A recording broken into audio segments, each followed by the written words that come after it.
Hello Kotlin learners. Today we are exploring the while loop, a powerful iteration construct in Kotlin. This loop allows us to repeatedly execute a block of code as long as a specific condition is true. So let's dive into the world of while loops. So what I'm going to do is I'm going to create one class over here. Let's go to src main under Kotlin, create one class, Kotlin class of file. I'm going to name it as while. Oh, okay, done. Now,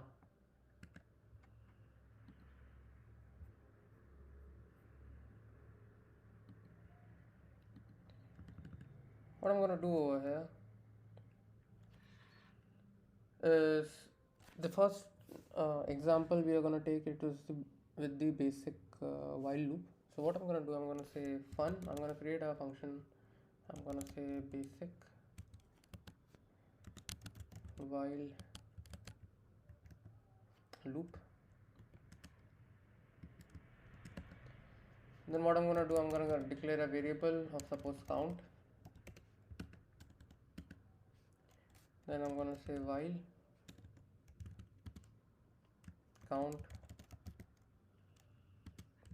less than 5.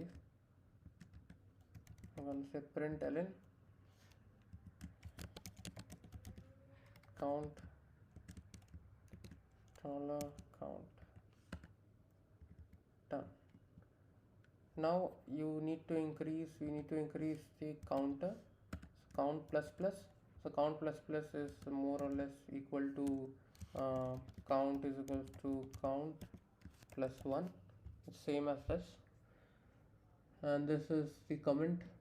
So there are two types of comment actually. One is a single line comment and one is a multiple line comment. So you could also just suppose I just remove this thing, and if I want to comment this whole statement, so what I'm gonna do, and I'm gonna close it like this. So these are this. So this is basically a multiple line comment. Okay, I'm just gonna remove it for now. Okay. Once that is done, we need to execute this function. So just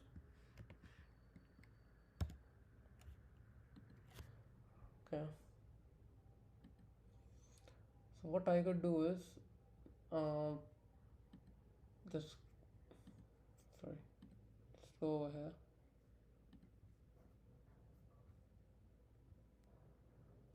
Let's convert this class to fun main braces, and it's done.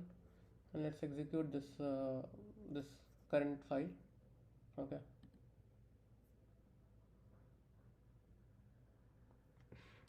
So in this example, the while loop continues to execute the block of code as long as the count is less than 5. The count is incremented with each iteration. Let's see what's the output. The output should be 0, 1, 2, 3, 4. Great. Similar to for, we are using while in this. Okay. Now let's take a second example. So the second example is like infinite while loop with a break. Okay. So suppose fun infinite while loop.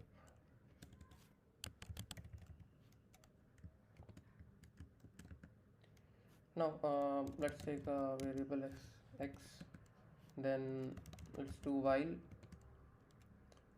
Suppose an infinite while loop we are putting over here, so the condition over here is true. Okay, that means the while loop will execute infinitely. Now I'm gonna say println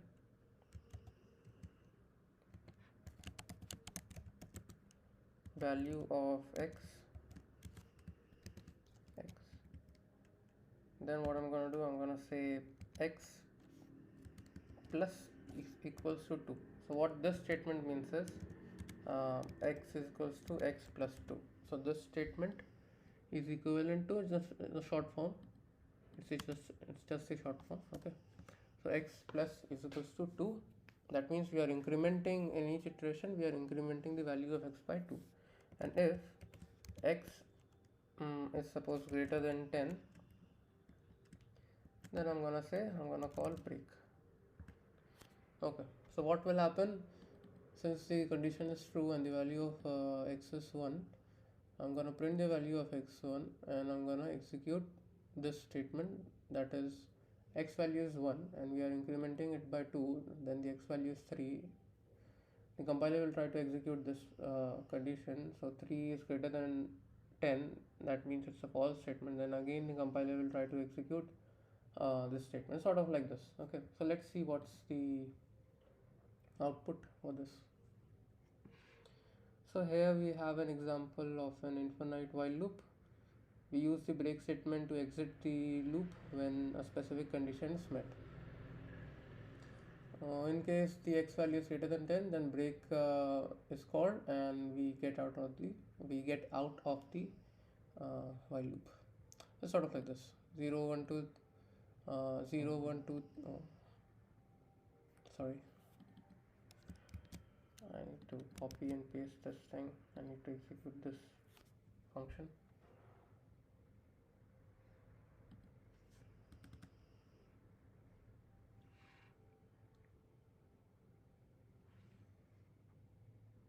Okay, the value of x 1359579, and in the next expression after this execution of this code, the next expression value of x will be 11, which doesn't satisfy this condition, and break is executed. Okay, done. Now let's do while loop with user input this time. Okay, so I'm gonna say let's make a function of loop with user input.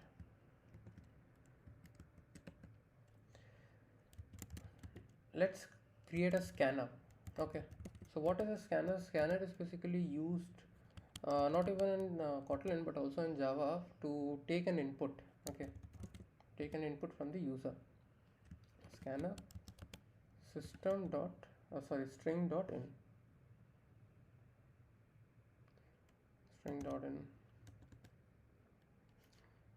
should be like this: string dot in.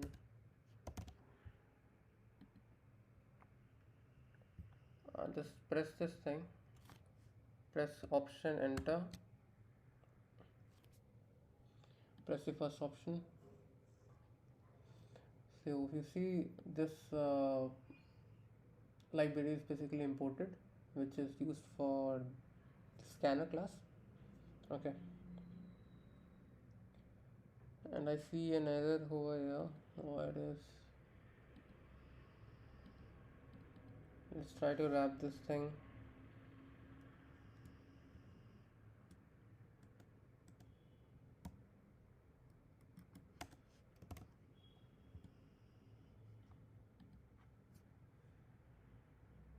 So showing the expression cannot be a selector occur after a dot, too many character in a character iteration. Okay,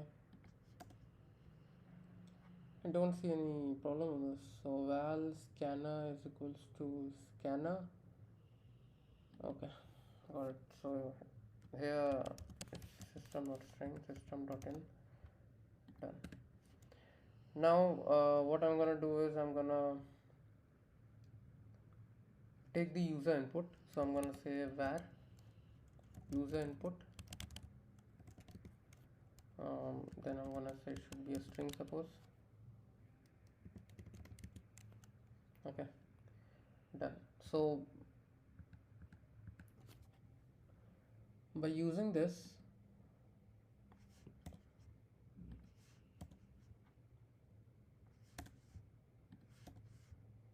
I don't know why it's showing red over here.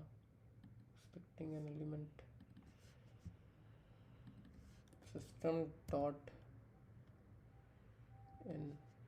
Okay, make sure you have these signs over here.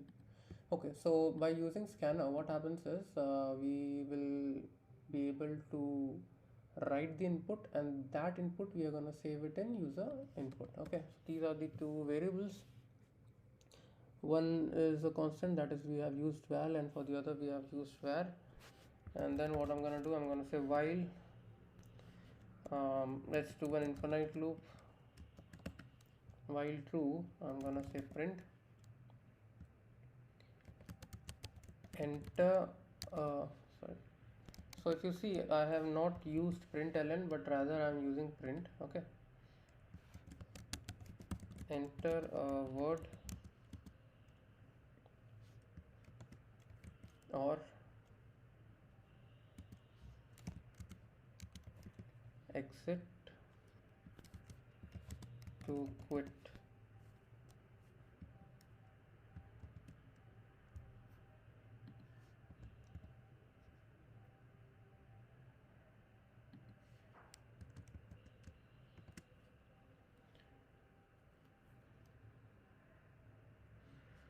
Okay, then what I'm gonna do, this is the print statement that we are using. Then what we are gonna do, we are gonna take a user input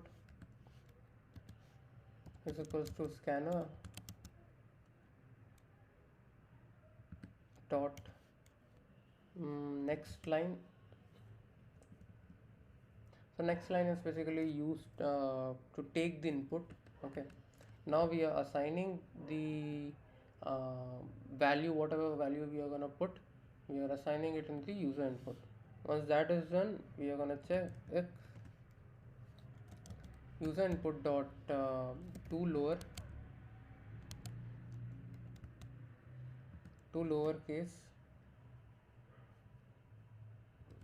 equals to exit. Okay, what I'm gonna do, I'm gonna call a break. So why I have used two lowercase, because suppose I have written the exit in capital letters, so it will take the value of whatever the value in user input and will convert it into lower cases, and then we'll match it with the string whether this matches with the exit or not. If it matches, then we are gonna break it. Else what we are gonna do, we are just gonna print it. Okay, so I'm gonna say println you entered user input. A simple line of codes, I think. Just copy this thing and paste it over here and try to run this code. So in this example, we use a while loop to repeatedly prompt the user for input until they enter exit, demonstrating how loops can be used for interactive user interface. So if you see enter a word or exit to quit, so I'm gonna say suppose Karthik, you entered Karthik, then again this is getting executed. So what is happening over here? So created a variable called scanner, then user input to fetch the whatever input we are putting. So in this case it's Karthik. So it's first printing this, first it's executing this, that is the true condition, then it's coming over here, the compiler is coming over here, it's printing the statement, then whatever we are writing over here, that is this thing Karthik, it's taking this input and try to check it with the this statement. So suppose Karthik I have printed, so it will convert all the characters to lower cases and will try to match up with this text. If doesn't matches, then we are going to execute this statement. Now suppose if I want to press exit in capital letters, done. So while pressing exit, the value of user input will be exit in small letters over here, and then it will try to match it with this string. The condition is true, break is executed, we get out of the loop. That's it. Okay, now let's take a small example of a while loop with condition at the end. Okay, so what I'm going to do is I'm going to create one more function, loop with condition at end. I'm going to create a variable countdown is equals to 5. Then I'm gonna say while countdown is greater than 0, I'm gonna say print ln countdown. Then I'm gonna say countdown minus minus. So it will basically reverse. It will print the value of countdown reversely. It will start from 5, 4, 3, 2, 1, sort of like this. So unlike the for loop, the while loop checks the condition at the beginning. If you want to check the condition at the end, you can use a do while loop as well, which we will cover in some another lecture. Okay, 4, 5, 3, 2, 1. Done. And there you have it. The while loop is a fantastic tool for situations where you need to repeat a block of code based on a condition, whether you are counting, processing user input, or handling dynamic scenarios. The while loop is your go-to solution. Practice using it, experiment with different conditions, and enjoy the flexibility it brings to your Kotlin programs. Happy coding. Meet you in the next lecture. Thank you.